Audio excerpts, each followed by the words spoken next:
ជំរាបសួរពុកម៉ែបងប្អូនចាដែលមានដំណើរការចង់បានឡានសាំយ៉ុងចាចង់បានឡានស្អាតការរៀបចំតុបតែងលេងបាទស្អាតចេញពីឃ្លាំងចាអាចចេញមកដល់ឃ្លាំងតបបានពុកម៉ែបងប្អូនណាចាសម្រាប់ឡានមានច្រើនគ្រឿងស្រួលមើលស្រួលជ្រើសពុកម៉ែបងប្អូនណាមានច្រើនពណ៌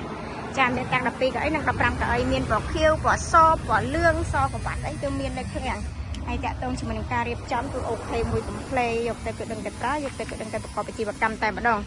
ចាសម្រាប់ឡានគឺស្អាតពុកម៉ែបងប្អូនណាចារៀបចំភ្លឹង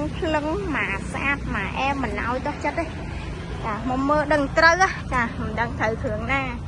ចាប៉ូឡានមានច្រើនគ្រឿងអញ្ចឹងងាយស្រួលក្នុងការមើលងាយស្រួលក្នុងការសម្រេចចិត្តតែគីឡូវាមិនងាយស្រួលសម្រេចចិត្តវាពិបាកក្នុងការសម្រេចចិត្តប៉ូឡានសុទ្ធតែស្អាតពុកម៉ែបងប្អូនចាតែវាមានឆ្នាំទៀតឆ្នាំខ្ពស់អញ្ចឹងណាតម្លៃណាពុកម៉ែបងប្អូនអាចជិះមកមើលដល់ឃ្លាំងតបតោះ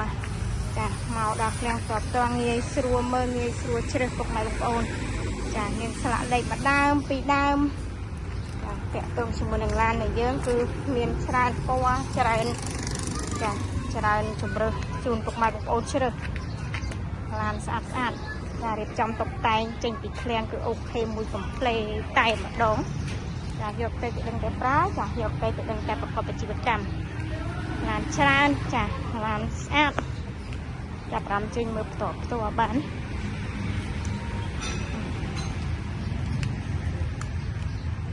សម្រាប់ព័ត៌មានលម្អិតពុកម៉ែបងប្អូនអាចតាក់ទងតាមរយៈលេខទូរស័ព្ទពីខ្សែខាងក្រោមវីដេអូនេះបានអរគុណច្រើនជម្រាបលាបាយបាយ